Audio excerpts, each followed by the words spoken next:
vous allez participer à l'atelier biodiversité avec 3 intervenants de très bonne qualité. Donc, Dorian qui se présentera, et puis Mathieu Husson et Florence Alfredo. Un tout petit rappel très rapide donc, dans cet atelier, c'est quel élément de nature mobilisé et intégré dans les bâtiments. C'était le titre initial. Simplement, là, à droite, un petit rappel que la biodiversité, enfin l'environnement, la prise de compte de l'environnement, y compris la biodiversité, fait bien partie du bâtiment performant complètement, avec des éléments qui sont là.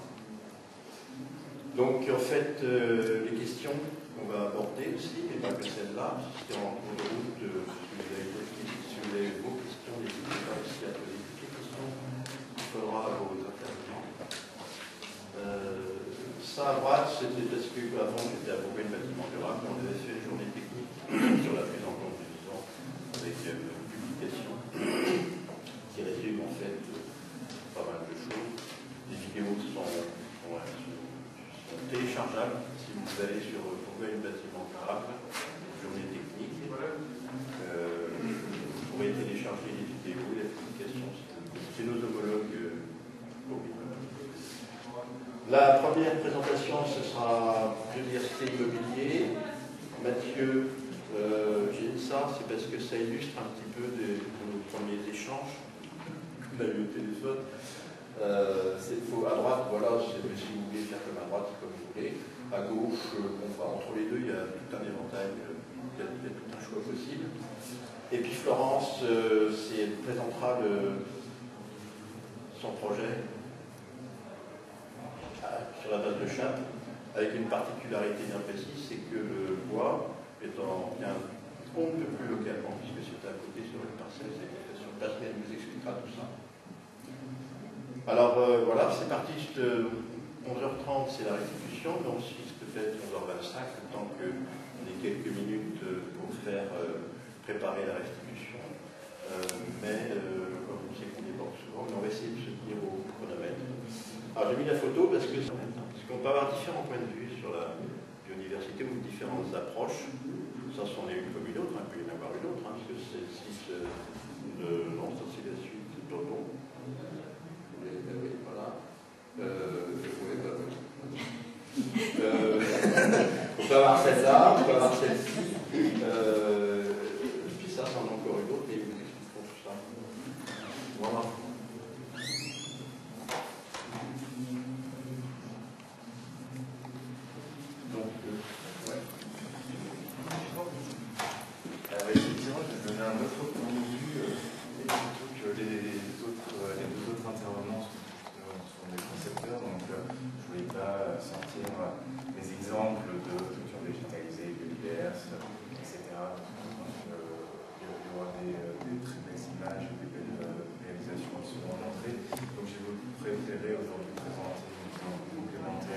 L'argumentaire de la biodiversité en ville, comment cette biodiversité peut être réalisée, pourquoi elle doit être réalisée, favorisée. Donc, j'espère que ça vous sert.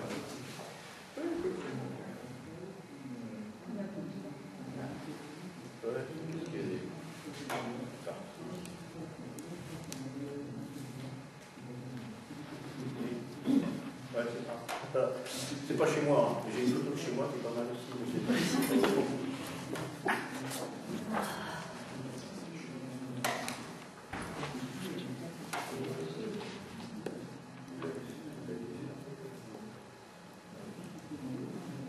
C'était bien. Vous avez vu?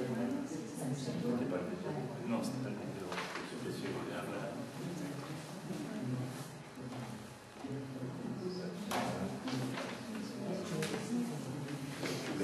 Merci.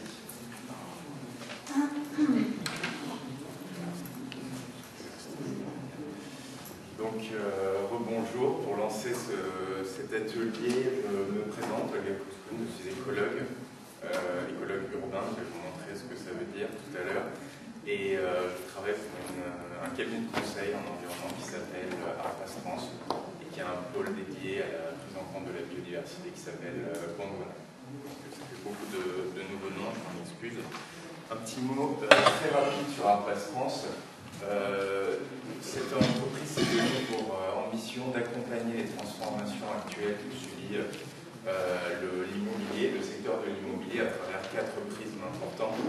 Malheureusement, le bâtiment durable reste une priorité. L'énergie, le carbone, l'eau sont des priorités très importantes. Donc voilà, ça c'est un prisme qui est très important.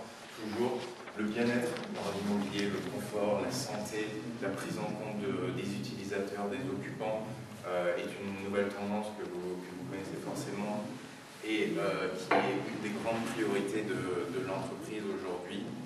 Autre sujet qui est un peu plus prospectif, c'est la transformation digitale. On voit bien que la société est complètement métamorphosée par le numérique aujourd'hui et de mon point de vue, le secteur de l'immobilier est peut-être légèrement en retard sur le sujet. Donc on essaie d'avancer sur ces thématiques-là. Je pense aux applications de services, par exemple pour l'immobilier.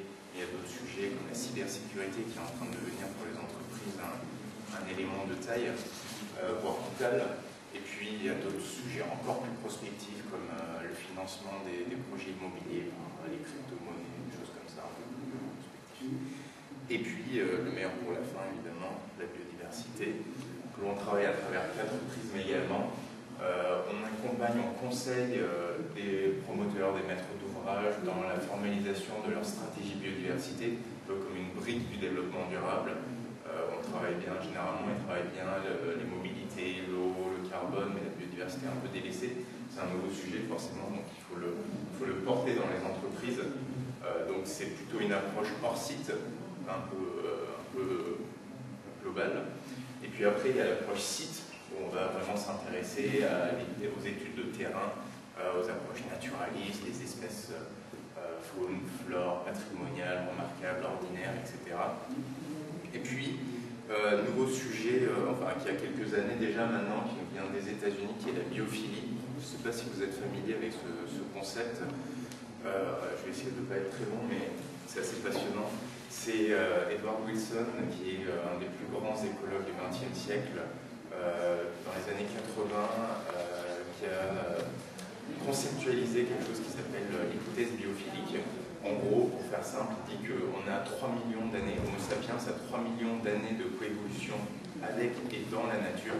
Donc on a un patrimoine génétique qui est connecté à la nature. Nous sommes des êtres naturels. Et 2 siècles d'industrialisation ne peut pas avoir modifié notre génome pour nous déconnecter de ce vivant. Donc, l'hypothèse biophilique, c'est de dire que nous sommes intimement liés à la nature. Et les applications qui sont lancées dans les années 2010, au milieu des années 2010, de ça, c'est le design biophilique, la conception biophilique, c'est de dire qu'on va faire des bâtiments, des villes, des espaces verts, des voitures, n'importe quoi, qui mobilisent notre génome pour atteindre un objectif lié à la biophilie, c'est-à-dire augmenter la productivité peut-être dans les entreprises. Je vais vous montrer des chiffres tout à l'heure là-dessus, c'est assez flagrant. Améliorer l'apprentissage dans les écoles. On se rend compte que quand on peint une salle de réunion en orange, on est plus créatif. On ne sait pas l'expliquer, mais c'est expérimental. Voilà, il y a des choses, c'est encore très prospectif, mais c'est un grand pan de recherche. Et le BRE, qui est l'équivalent anglais du CSTB, est en train de lancer un programme de recherche de grande ampleur sur le sujet en Europe. Donc ça va, je pense que c'est un sujet qui va s'accélérer. En tous les cas, nous on y croit. Et autre sujet, encore une fois, le digital. Nous, on n'est pas pour tout le tout digital, mais il y a aujourd'hui une frange de la population, surtout les plus jeunes, qui sont inatteignables en dehors des systèmes numériques. Donc, si on veut atteindre tout le monde, si on veut parler de la biodiversité à tout le monde, il faut aussi investir dans le numérique. En tous les cas, c'est notre position. Donc, on fait des petites applications pour présenter la biodiversité d'un parc, des espaces verts, d'une structure végétalisée, n'importe quoi. Voilà. Avec la démocratisation aussi des prix d'application, ça devient de plus en plus abordable. Voilà, excusez-moi pour cette introduction un petit peu longue. Je suis navré de commencer par un petit cri d'alarme cet atelier, mais je pense que c'est important de contextualiser. 2017 a été une année charnière pour la biodiversité. Moi, ça fait 10 ans que je travaille, j'ai toujours été dans une optique de sauvegarde de la biodiversité. mais on parlait d'une biodiversité lointaine, on parlait des pandas, du thon, de l'ours dans les Pyrénées, de loup qu'on réintroduit. C'était jamais une biodiversité proche que l'on voulait protéger, puisque c'était plutôt de la biodiversité remarquable, inatteignable, qui était en danger. Et puis 2017, le coup près est tombé. On a eu 3 grandes études qui sont tombées coup après coup et qui nous ont replacés dans une dure réalité. 44% des oiseaux ont disparu dans les villes en 30 ans. 44%, c'est extraordinaire comme chiffre. Et on a les mêmes ratios à peu près dans les forêts et dans les milieux agricoles. 70% des insectes volants ont disparu en 40 ans en Europe de l'Ouest. 70%. Et donc, on a une étude qui nous montre que le hérisson, qui est l'espèce emblématique en milieu urbain, par exemple, peut disparaître en 2025. 2025, c'est demain, quasiment.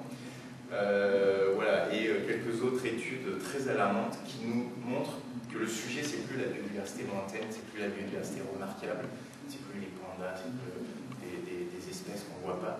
80% des vers de terre aussi. 80% des vers de terre, tout à fait. Les hérissons aussi.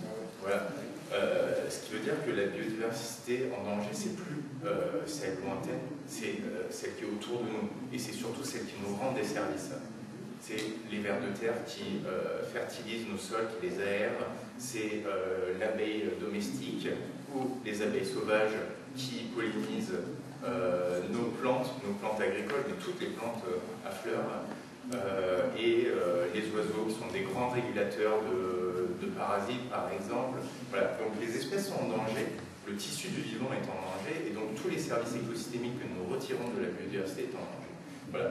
Navré pour ce constat un petit peu alarmant, mais il faut le dire, je pense, puisque vraiment, je pense que tout a changé l'année dernière. On s'est rendu compte que cette biodiversité qui disparaît va forcément avoir aussi des impacts sur nos villes, sur nos sociétés humaines, dans le sens où la nature en ville nous prodigue un certain nombre de bénéfices.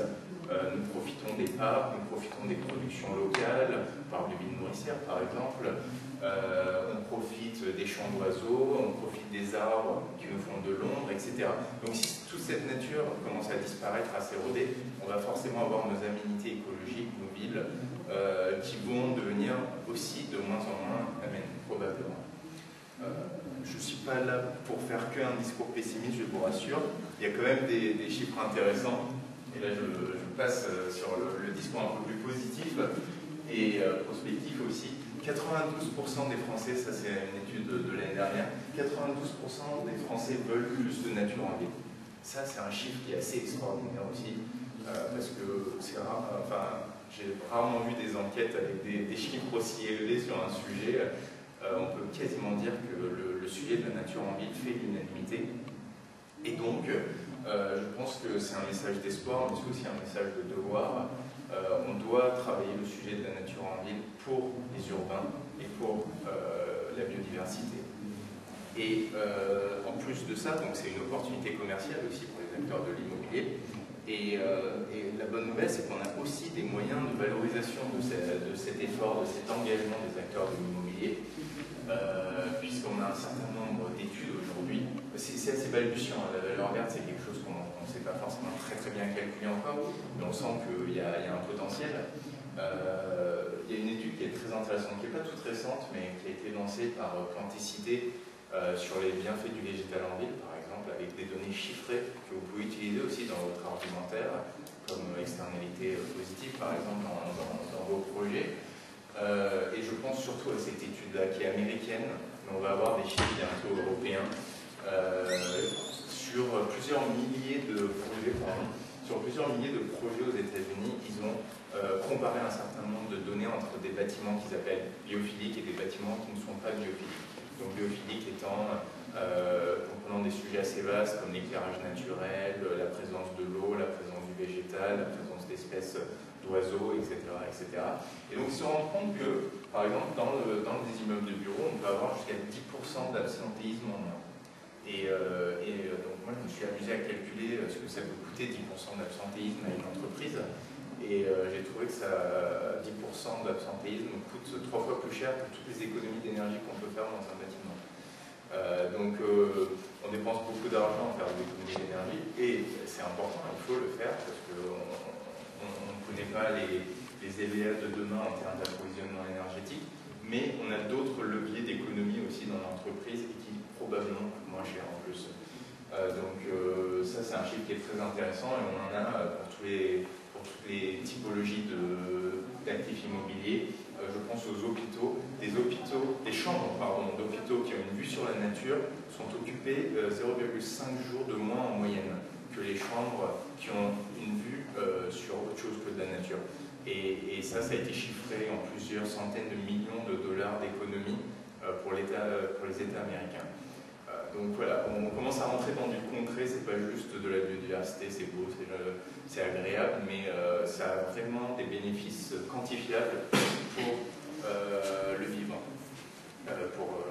pour les États et pour les citoyens. Juste pour vous dire, cette étude elle a été traduite en français récemment, je crois. Si vous voulez, je pourrais vous la transmettre après, mais elle est vraiment très intéressante. Donc, que faire en tant qu'acteur professionnel de l'immobilier? Déjà, en ville, comment on peut travailler la biodiversité? Première des choses, je pense que c'est les réseaux biologiques, les trames vertes et bleues, dont on parle de plus en plus, mais c'est plutôt un sujet d'urbaniste. Faire venir la ville par la biodiversité dans la ville par des grandes infrastructures vertes, qui est un sujet important. Ensuite, on a évidemment l'espace public, qui peut être favorable à la biodiversité, je pense aux parcs, aux squares, aux bois urbains, etc. Donc ça, c'est plutôt les services d'espace vert et les urbanistes qui vont s'emparer du sujet. Et puis, il y a une part assez conséquente de l'espace urbain qui est quand même l'espace bâti, et c'est l'espace vert. Et cet espace bâti peut être support de biodiversité également. Au début des années 2010, à Lille, l'Université catholique de Lille a théorisé sur un concept qui s'appelle le bâtiment à biodiversité positive. C'était un moyen de dire un bâtiment va produire plus de biodiversité une fois qu'il est livré, en tous les cas en exploitation, que par rapport au site sur lequel il a été construit. C'était un petit peu ambitieux parce que ça dépend des sites. Si on vient s'installer sur une friche très remarquable, par exemple, etc., ça peut être assez compliqué d'y arriver. Mais quand on est dans du renouvellement urbain, c'est pas forcément très compliqué, ou même si on s'installe sur un espace agricole, on peut vraiment créer de la biodiversité, plus de biodiversité. Aujourd'hui, on le voit sur des entrepôts, par exemple logistiques, sur un champ où on va avoir 15 espèces à tout casser. L'entrepôt, au bout de 10 ans d'exploitation, va accueillir jusqu'à 250 espèces. Donc on est sur des schémas assez importants. Et pourtant, on a imperméabilisé 70% du site. Donc voilà, on a un certain nombre de leviers. Et aujourd'hui, on se dit qu'on est en 2018 et la biodiversité, le bâtiment à biodiversité positive doit se réinventer, puisqu'il y a certains sujets qui n'avaient pas été traités dedans. Et donc, je vais vous montrer en 4 diapositives ce qu'on entend par un bâtiment à biodiversité positive 2.0, donc peut-être la suite. Et ça, c'est ma vision. Qui n'est pas totalement déconnecté de ce que pensent les écologues et les décideurs de la ville de demain. Le bâtiment à biodiversité positive 2.0 doit remettre l'humain au centre des préoccupations. Ça peut paraître évident dit comme ça, mais on l'oublie un peu trop souvent malheureusement dans les projets. Il doit chercher à créer des bénéfices écologiques pour les citadins, créer de la santé, la question des allergènes, des espèces invasives, doit être traité absolument, le bien-être doit être traité au objet de cet atelier à travers le végétal, mais pas que. La biodiversité peut, à travers l'eau, à travers la forêt, par exemple, les Japonais ont un concept qui s'appelle les bains de forêt, le Shinri, qui dit que 10 minutes, enfin ils ont fait des études scientifiques en plus pour le démontrer, 10 minutes de bain de forêt permet de diminuer de 20% la pression artérielle, ce qui a des effets extrêmement bénéfiques sur la santé, évidemment, dans une société de plus en plus complexe, on va dire. Ensuite, reconnecter les citadins à la nature aussi. Je pense que la biodiversité a un rôle de reconnexion, la biodiversité en ville, de reconnexion des citadins. Aujourd'hui, on voit qu'on a des premières générations de citadins purs. Ça, c'est moi qui ai inventé le mot, mais pour moi, un citadin pur, c'est un citadin qui est né en ville, évidemment, mais dont les parents également sont nés en ville. Et donc, il n'y a plus d'imaginaire familial sur la biodiversité. Parce qu'on a tous eu un parent pêcheur, agriculteur, guide montagne, etc. Même si on était né en ville, on a eu un imaginaire familial qui nous a expliqué ce que c'était la nature, on était connectés, on avait une sensibilité. Aujourd'hui, si nos parents sont eux-mêmes des citadins, on perd complètement ce lien avec la nature. Et ça, c'est problématique pour deux choses. Déjà pour la santé de ces citadins, puisqu'aujourd'hui on a un certain nombre d'études qui montrent qu'il y a des syndromes de manque de nature qui poussent à des comportements violents, par exemple chez l'enfant, etc. Donc ça c'est assez problématique. Et en plus, on sait que les décideurs sont en ville, donc si les décideurs sont de moins en moins connectés à la nature, ce sera un sujet qui sera de moins en moins traité au niveau politique, au niveau régional, au niveau local, etc. Donc ça c'est un sujet très important. Et puis les services écosystémiques retirés par la nature aussi vont venir fournir des services aux citadins, rendre la ville plus habitable en la rendant moins chaude. Par exemple, le végétal absorbe les lieux de chaleur urbain, donc ça rend, pendant les périodes de canicule, la ville plus agréable. On peut éviter un certain nombre de crues, pas toutes, mais un certain nombre de crues par une meilleure gestion du végétal et des eaux pluviales en ville, etc., etc.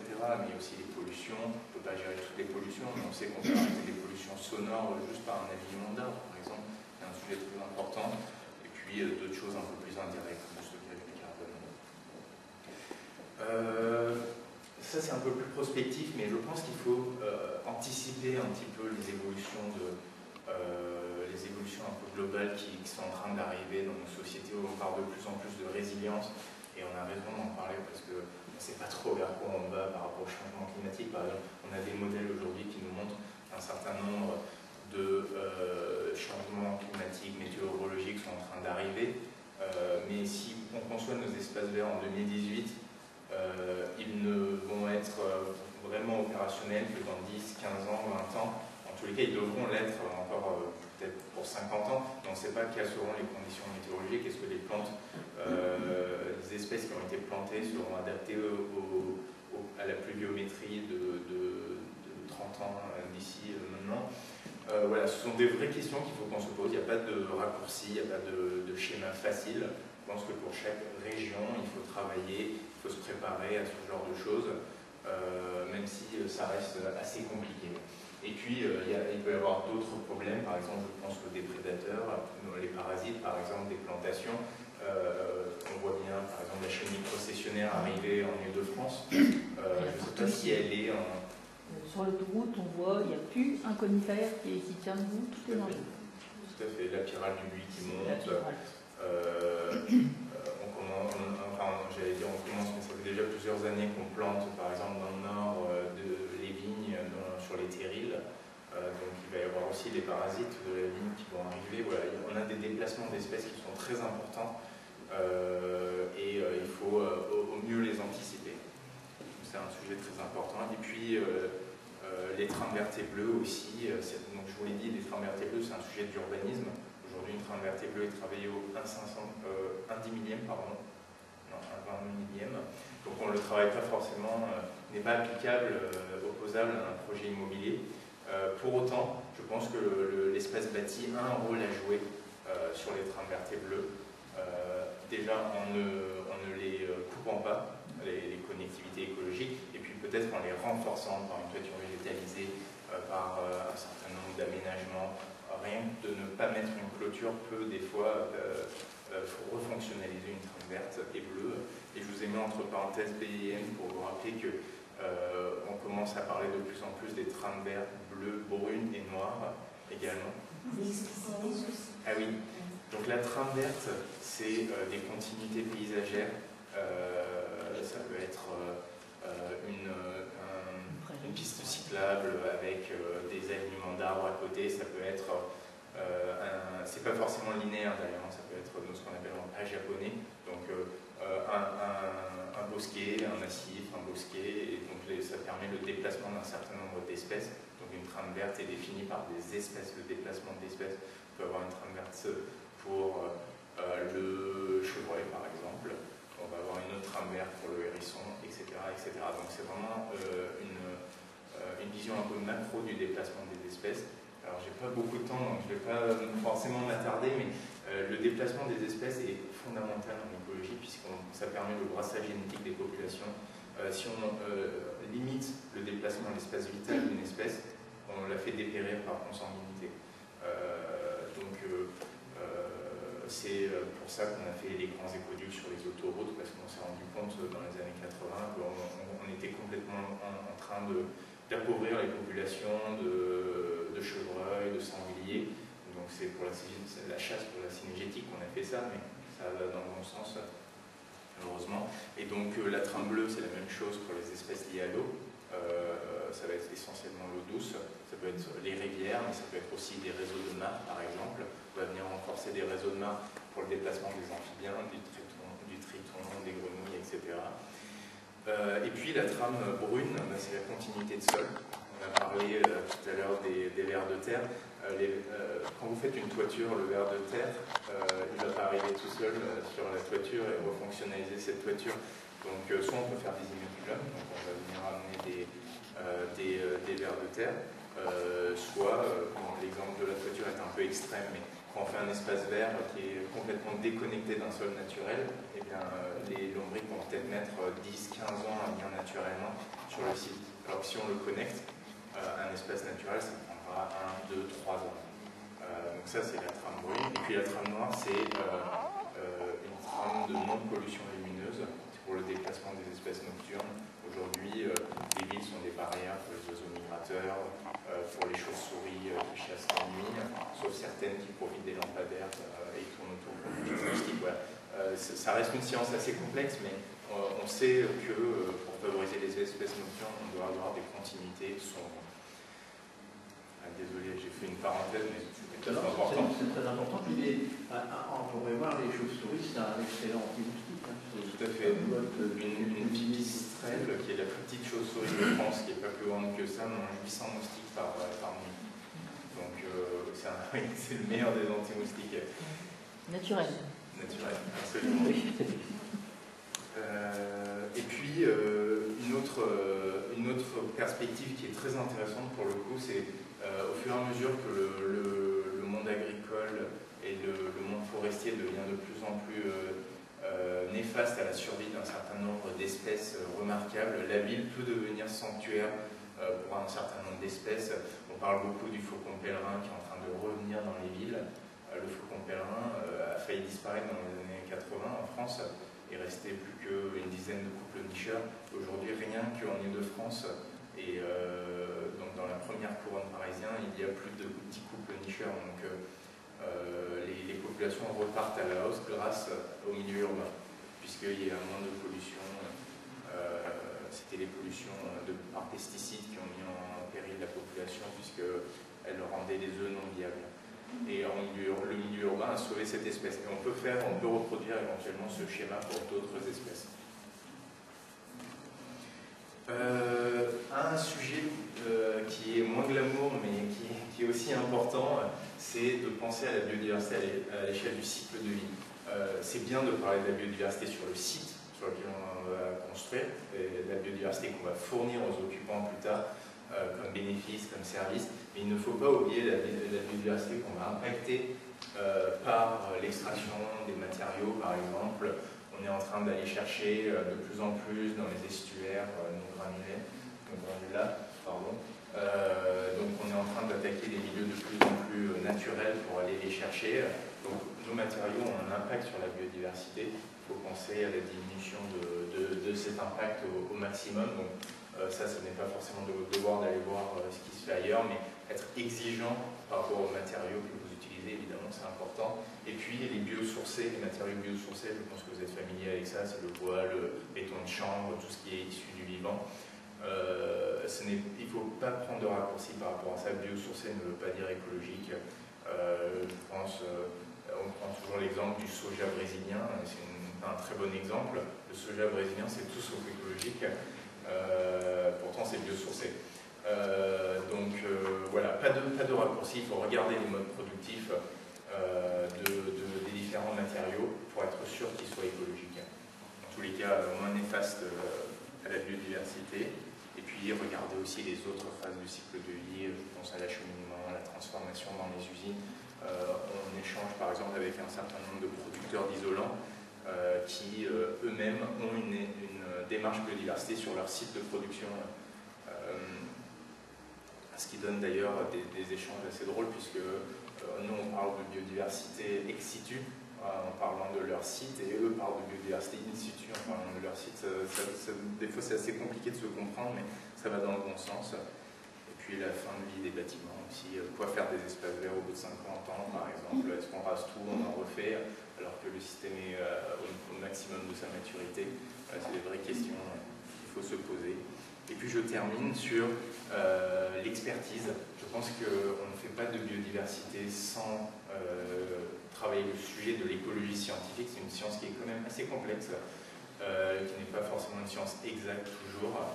Donc il faut s'entourer d'expertise, et depuis le début des années 2010, une nouvelle expertise qui est l'écologie urbaine est en train de se formaliser. Donc l'écologue urbain, je le définis, ça c'est ma propre définition, elle fait pas de consensus, et avant tout un écologue, évidemment, donc il a les bases scientifiques pour travailler l'écologie, mais il est spécialisé dans le milieu urbain, qui sont des écosystèmes plutôt dégradés avec peu de fonctionnalités écologiques.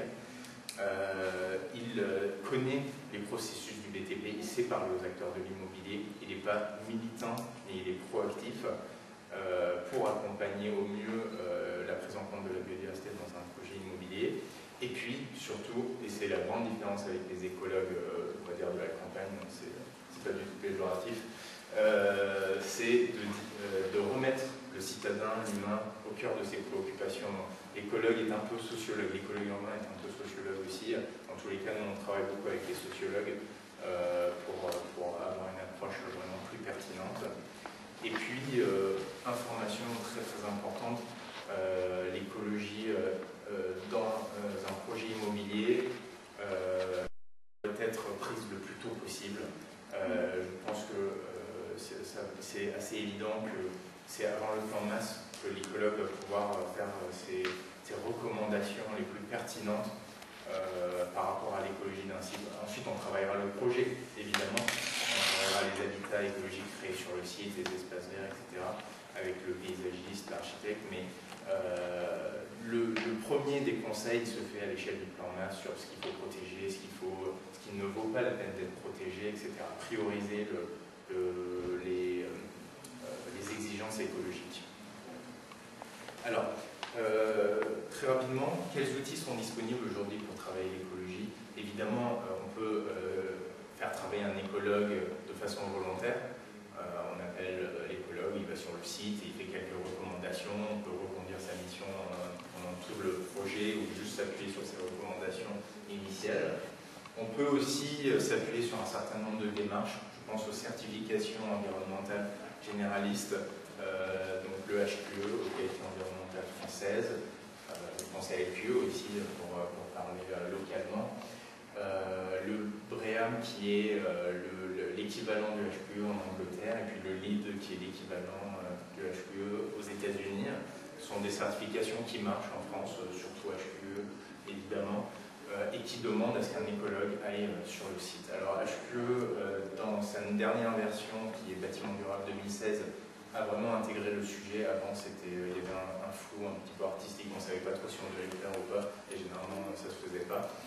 Aujourd'hui, c'est vraiment une obligation de faire aller un écologue sur le site avant le démarrage des travaux pour avoir des premières recommandations pertinentes. Et puis, on a des certifications spécialisées sur le sujet. Je pense à deux en particulier, EFI-Nature, qui est porté par EcoCert, qui est le grand certificateur du bio en France par exemple, et puis Biodiversity, qui est porté par des acteurs de l'immobilier. EFI-Nature, je ne vais pas en parler pour une simple et bonne raison, c'est que je ne l'ai jamais pratiqué. Je préfère ne pas parler de sujets que je ne maîtrise pas, mais ils ont un très bon site internet qui explique vraiment tout, et pour avoir lu leur référentiel, je vous garantis que c'est une démarche très très solide qui s'appuie vraiment sur un référentiel très exigeant sur le sujet. Mais par contre, je vais vous parler un peu plus rapidement, mais quand même de biodiversité. Il faut dire que il faut expliquer un peu, c'est quand même vous qui êtes à l'origine. Oui, de biodiversité, oui, tout à fait. Dans ma précédente vie, j'ai été chargé dans le cadre d'un financement de recherche et de développement de rédiger, enfin je faisais partie du groupe de 3 personnes plutôt, de rédiger le référentiel, la grille technique on va dire, qui est derrière ce label. Donc cette grille technique a été ensuite transformée en certification par un certain nombre d'acteurs de l'immobilier qui se sont réunis sous l'appellation du CIBI, le Conseil international biodiversité immobilier. Donc c'est une association de 1901 qui est propriétaire de cette grille technique et qui en a fait un label, donc une démarche de certification environnementale spécialisée en écologie. Et donc cette association regroupe des acteurs de l'immobilier, donc on a des promoteurs, des constructeurs, des architectes, des paysagistes, des fournisseurs de services, ce que j'appelle des fournisseurs de services biodiversité, comme des étancheurs qui font des toitures végétalisées, etc. Et des associations de protection de la nature, comme la Ligue pour la protection des oiseaux, Noé Conservation, etc., etc. Donc c'est vraiment un regard croisé entre deux mondes qui ne savaient pas se parler avant et qui portent cette démarche-là, qui est plutôt un succès. Je ne sais pas si vous en avez entendu parler de Biodiversity. Aujourd'hui, il y a 40 et quelques projets labellisés Biodiversity en France, quasiment dans toutes les régions, et un certain nombre de projets qui sont en train de démarrer à l'étranger aussi. Il y a un projet en Suisse, un projet en Belgique, il y a un projet au Brésil et un à Singapour en Asie et peut-être d'autres en Chine qui vont démarrer. Donc c'est une démarche un peu d'excellence française qu'on essaie de pousser aussi à l'étranger, ce qui est assez intéressant pour une fois que c'est nous qui exportons un petit peu au monde anglo-saxon une démarche, c'est assez plaisant. Et donc le CIBI regroupe 43 membres, il y a la ville de Paris aussi qui a adhéré il n'y a pas longtemps à l'association, donc c'est un acteur public assez important. Il y a la Caisse des dépôts et des consignations, enfin, le groupe Caisse des dépôts, qui est aussi dans cette association. Et donc Biodiversity, c'est une démarche d'évaluation et d'accompagnement, il y a les deux aspects, des opérations immobilières de construction et de rénovation pour la biodiversité. Et donc les opérations les plus méritantes viennent être récompensées par une étiquette Biodiversity qu'on voit ici, et qui montre le niveau de performance atteint. Je vais vous expliquer les petits pictogrammes juste après. Ces petits pictogrammes qui font référence aux 4 axes du référentiel Biodiversity. Le premier axe, c'est l'axe du maître d'ouvrage. Comment le maître d'ouvrage doit s'emparer du sujet, s'engager en faveur de la biodiversité pour réussir un programme favorable à la biodiversité. Donc il y a plein de sujets à faire. De quelles compétences s'entourer, comment dimensionner les études écologiques. On ne fait pas les mêmes études écologiques dans une friche industrielle qu'en niveau naturel, etc. Il faut dimensionner, proportionner. Comment transformer ça en objectif pour la maîtrise d'œuvre, etc., etc. Et puis l'axe 2, pour le coup, ça va être essentiellement l'architecte et le paysagiste, comment les inciter, on va dire, je ne sais pas si c'est le bon mot, mais leur donner l'information nécessaire pour réussir à traduire le projet écologique attendu par le maître d'ouvrage. Donc comment faire une toiture végétalisée, comment choisir un certain nombre de plantes que l'écologue estimera plus favorables à la biodiversité. C'est plutôt accompagner la maîtrise d'œuvre dans ses choix. C'est pas spécialement plus cher que si c'est pas tout ça, c'est pas la même chose. Non, en fait, il y a un peu d'accompagnement quand on se lance puisqu'on se lance dans cette démarche. Donc l'écologue va être rémunéré, mais le projet est toujours à l'autre. C'est juste un certain nombre de choix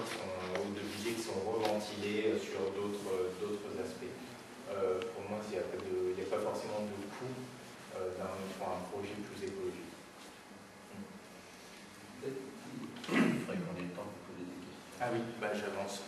Je vais aller à l'essentiel. L'axe 3, c'est un calcul qui s'appelle le potentiel écologique. On se projette sur 5 ans après la livraison par un calcul et on voit si notre projet est potentiellement plus accueillant pour la biodiversité. Et puis l'axe 4, qui est peut-être le plus important dans ce label, qui remet l'utilisateur au centre des préoccupations. On va traiter la question des bénéfices sensoriels, des vues sur la nature, du confort, de la santé, du bien-être, etc., etc. Donc il y a beaucoup d'actions derrière. Ça, je passe, c'est pas très grave. Je balaye les exemples très rapidement. D'accord. Je vais vite et puis vous m'interpellerez. Donc quelques projets labellisés Biodiversity et je ne vais pas rentrer dans le détail des projets, mais je veux juste ressortir en une ou deux phrases ce qui fait vraiment entre guillemets, la valeur de ces projets par rapport à l'écologie. Là, c'est un immeuble de logement ici les Moulineaux, en région parisienne. Ce qui est intéressant à retenir, c'est qu'il y a eu un travail entre l'architecte, le paysagiste, l'écologue et le maître Feng Shui. C'est une bonne question, je vais vous le dire dans 5 minutes. Je vais vous le dire dans 5 minutes, j'ai un trou de mémoire tout de suite. Ça va revenir. L'idée qui a été travaillée ici, c'est que les balcons allaient être des espaces de nature pour chaque logement et que la toiture allait être végétalisée et transformée en sanctuaire de biodiversité. Donc la toiture est inaccessible, elle est entièrement végétalisée selon un certain nombre de préceptes écologiques et par contre les balcons ont été travaillés avec l'écologue, le paysagiste et le maître Feng Shui pour avoir de la biodiversité, du confort, du bien-être, etc. Voilà. C'est une toiture végétalisée intensive pour le coup ? Intensive, oui. 80 cm de terre. Là, il y a du béton aussi, là, souvent. Oui, tout à fait. Tout à fait. Je ne sais pas si c'est très sobre d'ailleurs, on n'a pas fait le calcul, mais c'est peut-être pas très sobre énergétiquement. Autre projet de logement dans Paris cette fois-ci. C'est une opération assez similaire dans l'idée puisque les balcons ont été travaillés, chaque logement à 25 mètres carrés de balcons qui ont été travaillés comme des lieux de vie, de confort, de nature pour les occupants. Et la toiture, elle, a été dédiée à l'agriculture urbaine dans son intégralité, qui est gérée par un agriculteur urbain et qui vend directement ses productions aux occupants du bâtiment. Donc c'est vraiment un circuit court et un service aux occupants. Et donc l'agriculture se fait par permaculture et donc se veut aussi la plus favorable possible à la biodiversité. C'est quel quartier? C'est la rue Vaugirard, donc c'est le 14e ou 15e. Complètement différent comme exemple, ça c'est un campus tertiaire de L'Oréal. En fait, on est arrivé très tard sur ce projet-là. L'Oréal a fait un projet qu'ils estimaient très favorable pour leurs collaborateurs, pour leur donner des lieux de vie, des lieux agréables pour leur pause, par exemple avec des patios, des toitures végétalisées, pour chaque fenêtre, pour que tout le monde ait une vue sur de la verdure, etc. Et puis ils voulaient valoriser dans leur démarche RSE, développement durable, ce qu'ils ont fait, ils ne savaient pas trop comment en parler, donc ils se sont dit on va le labelliser même un peu tardivement Biodiversity, et comme ça on pourra communiquer sur le sujet. Je voulais montrer que Biodiversity est aussi un outil de valorisation. Évidemment, ils ont dû mettre en œuvre un certain nombre de modifications dans le projet pour être labellisable, mais c'est pour montrer qu'on peut quand même, l'outil est assez adaptable pour permettre ce genre d'exercice. Autre campus tertiaire, pour le coup c'est tout le contraire, on est arrivé dès le début, on n'est plus en milieu urbain dense, et on a plusieurs bâtiments tertiaires qui se sont installés autour d'un parc habité et un grand plan d'eau. Et ce qui est très intéressant, on a fait énormément de travail sur ce projet, mais l'information que je retiens, moi, c'est qu'on a eu des populations de canards qui ont colonisé l'étang qui a été créé. Et en fait, aujourd'hui, ces populations de canards sont un élément d'appropriation des collaborateurs du site qui est très très fort. C'est-à-dire qu'il y a des webcams qui sont surveillés, les gens vérifient quand il y a un chat qui rôde dans les parages, les gens vont sauvegarder les canetons, etc. C'est vraiment un élément très très fort de l'appropriation du site par les collaborateurs. Et donc c'est un élément de la vie du site qui n'était pas du tout prédit au début et qui a vraiment très très bien fonctionné. Je vais très très vite. Il fait 7 hectares de mémoire, si je vérifierai aussi. Autre exemple, à l'opposé cette fois-ci, dans du logement social, le cahier des charges qui nous a été donné par Paris Habitat, qui est le bailleur social, c'est de dire qu'on veut de la biodiversité, on veut vraiment un projet qui est le plus écologique possible, mais on a des contraintes économiques qui sont importantes. Et évidemment, le défi est de taille, parce que nous, on ne veut pas d'une écologie qui fait de la gentrification, que ce soit une écologie bobo, de riches, etc. On peut faire de l'écologie avec peu de moyens, et ce projet était un moyen de le montrer. En fait, on a conçu, avec l'architecte et le paysagiste, un bâtiment qui s'inspirait des falaises de la Seine en termes d'écologie. Donc on a travaillé chaque balcon avec un certain nombre d'espèces qui sont très sobres en arrosage et qui fournissent un certain nombre de fonctionnalités écologiques aux différents oiseaux qu'on a ciblés sur ce projet, et avec des végétalisations extensives à quasiment zéro coût, en réutilisant les sols du chantier et en ne plantant pas. On n'a fait que semer sur cette toiture. On a réussi à créer, enfin j'espère qu'on aura réussi, parce que le chantier va être livré bientôt, on aura réussi à créer un projet écologique à faible coût, en tous les cas à coût maîtrisé. Et l'autre cahier des charges que j'ai oublié de dire, c'est qu'en exploitation aussi, on devait avoir une maîtrise des coûts, parce que dans le logement social, c'est l'enjeu numéro 1, plus que même les coûts de construction. Encore, autre exemple totalement à l'opposé, j'essaie de balayer différentes typologies. Une surface commerciale spécialisée qui a créé son parcours client. Je ne sais pas si vous êtes familier avec ce concept, mais le parcours client, c'est comme Ikea, on vous emmène à droite à gauche pour vendre des choses. Et donc Castorama imaginait son parcours client dès la sortie de la voiture en utilisant la nature. Donc l'utilisateur passe par de la verdure, des stands avec des animations, des ruches, des vergers, etc. Voilà, c'est construit autour de ça. Et puis, bon, celui-là, tant pis. Excusez-moi d'avoir trop traîné.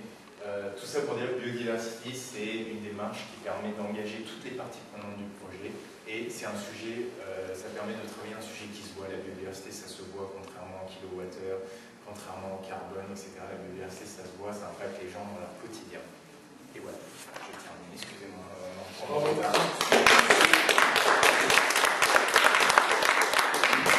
Vous avez des questions pour suffisant pendant qu'on installe J'ai une question. Est-ce que vous parlez du maître d'ouvrage, de l'architecte qui se réunit, c'est vous-même, des collègues, pour un projet? Alors évidemment, tout ça nous convainc tous, on est tous d'accord avec ça. Mais il manque un élément, c'est l'élément décideur. C'est qu'en face, on est tout le temps et toute l'année confronté à des règlements d'urbanisme, type PLU, carte communale, tout ce que vous voulez. Et à chaque fois en face, on se heurte des gens qui ne comprennent pas vraiment ça. Et il faut argumenter. Mais quand c'est pas notre métier comme le vôtre, de mettre la biodiversité en avant sur les projets immobiliers, bah, c'est pas évident pour nous de convaincre. Est-ce que vous, votre rôle, dans ce cas, a vraiment une importance? Est-ce que c'est une plus-value de venir vous chercher en disant, ben voilà, même si on a le Grenelle 2 qui peut nous aider sur le passage de certains éléments dans l'architecture, mais là, en l'occurrence, nous, on a vraiment des problèmes dessus. Nous, on s'arrache les cheveux, par exemple, on travaille beaucoup dans les entrepôts logistiques, et on s'arrache les cheveux parce que les réglementations ICPE sont infernales pour la biodiversité. On ne peut pas végétaliser les bassins d'incendie, on ne peut pas enlever les clôtures pour permettre la circulation des espèces, on ne peut pas couper la lumière la nuit pour des raisons de sécurité. C'est catastrophique pour la biodiversité, on lutte contre ces réglementations.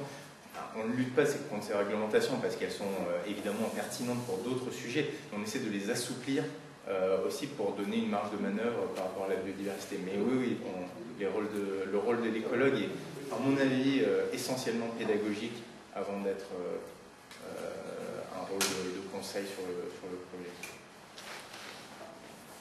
Merci pour la présentation. Je découvre un label alors que on se documente en permanence. Et donc, Biodiversity, ça a vraiment ses avantages. Il y a également une certification WELL. Il y a le WELL, tout à fait, qui est spécialisé sur le bien-être. Alors, le WELL traite des sujets vraiment sur le bien-être en général. Par exemple, il y a des choses qui sont assez extraordinaires. Ils demandent de cacher les ascenseurs pour que les gens prennent l'escalier. Ils demandent à ce que dans les distributeurs automatiques, on mette des aliments sains et pas des chips, etc. Ça va vraiment très très loin. C'est une certification extraordinaire. Moi, je ne la pratique pas, mais par curiosité, j'ai lu le référentiel. Il y a des sujets extraordinaires qui sont traités dedans. Sur la biodiversité, par contre, c'est très léger. Ils parlent un peu de végétal, un peu d'eau. C'est les deux sujets. Ils veulent des vues sur la verdure et ils veulent une présence de l'eau. C'est les deux sujets que j'ai retenus. Mais c'est une très très belle certification. Et HQE a sorti Osmose, qui se veut être sur le même créneau, on va dire. C'est pas le bon mot, mais... Et Well. Certification Well. 2 L. Est-ce que la tour de biodiversité à l'entrée de Paris dans le 13e boulevard national, c'est Biodiversity? Non. Parce qu'elle est très jolie cette tour. Hein. Quand on arrive, on a envie de vivre dedans. Hein. Je crois qu'il y a 80 cm de terre aussi tout en haut. C'est d'IGH en d'ailleurs. C'est d'IGH. Ouais. En fait, c'est un peu compliqué cette tour parce que c'est la tour de la biodiversité et ça a été construit par Bouygues Bâtiments Île-de-France. Et moi, dans ma précédente vie professionnelle, j'étais écologue chez Bouygues Bâtiments Île-de-France. Et ils ont fait ce projet sans nous appeler. Ils ont fait la tour de la biodiversité sans appeler leurs propres écologues. Donc je m'arrachais un peu les cheveux. Mais en fait, sur la toiture, ça marche bien. Par contre, il y a des cylindres de 2 mètres de haut qui étaient censés accueillir des arbres sur toute la façade et qui ont tous crevé parce que ça a été mal conçu, mal choisi. Donc en partie c'est un fiasco. Ah oui. Ouais. Ah, il est joli quand même. Il est joli quand même, ouais. Ça va. On remarque en arrivant. Tout à fait. Oui, qui se connaît pas. Non. Ah bah c'est alors de l'écologie. Non. C'est quand même chez Bouygues qu'ils ont poussé à faire de la belle biodiversité. Ouais, C'est Bouygues qui a... Ils se sont achetés une confiance. C'est comme la Chine fait des efforts. Non, mais c'est comme la Chine fait des efforts dans l'écologie. Oui, mais voilà. Non, mais c'est comme partout, il y a des gens très, très impliqués chez Bouygues sur la biodiversité et d'autres qui ne le sont pas du tout. Malheureusement, la direction est plutôt dans le sens, mais ça change, hein, les mentalités changent et la nouvelle génération arrive à la direction. Il n'y aura pas le choix de changer de toute façon. Tout à fait. Mais ce qui est dommage, c'est qu'on en soit arrivé à des conclusions comme votre introduction pour pouvoir y réfléchir. Malheureusement, oui. Je suis bien d'accord avec vous. C'est tellement simple, c'est vraiment juste une gestion normale. Donc si vous voulez continuer au moment du repas avec de continuer une discuter, c'est maintenant. Donc Mathieu Husson, je suis paysagiste au CIE de Meurthe-et-Moselle, donc j'ai une vision plutôt paysage, pas d'écologue, qui a un petit peu une vision différente mais complémentaire, avec une façon de travailler qui est, pour moi il y a 2 façons de travailler le paysage, et la méthode du courageux, c'est que vous allez tailler votre ré tout le temps en carré, vous allez prendre votre gazon toutes les semaines, vous allez faire quelque chose de toujours nickel. Et puis il y a celui qui est un peu plus malin, ou feignant, qui se dit, tiens la nature fait des choses, si je mets rien sur ma parcelle, il y aura quelque chose qui viendra. Et si je suis capable de la guider, eh ben, j'aurai le résultat que je veux, sans trop travailler, sans trop dépenser. Moi je suis plutôt dans cette optique. Il faut que j'aille très vite, alors je suis désolé, ça va être... J'ai un programme qui est relativement long, une petite intro sur les habitudes, et on va voir 5 points. La flore, c'est le diagnostic, en fait, quand imaginons que la parcelle n'est pas encore construite. Et puis après on verra les sols, c'est très important. Il y a toute la problématique de l'eau, notamment avec toutes les surfaces qui peuvent être imperméabilisées. La faune, même si c'est un petit peu moins... un sujet que je maîtrise un peu moins que la flore. Évidemment le recyclage, hein, parce que tout doit être impérativement recyclé.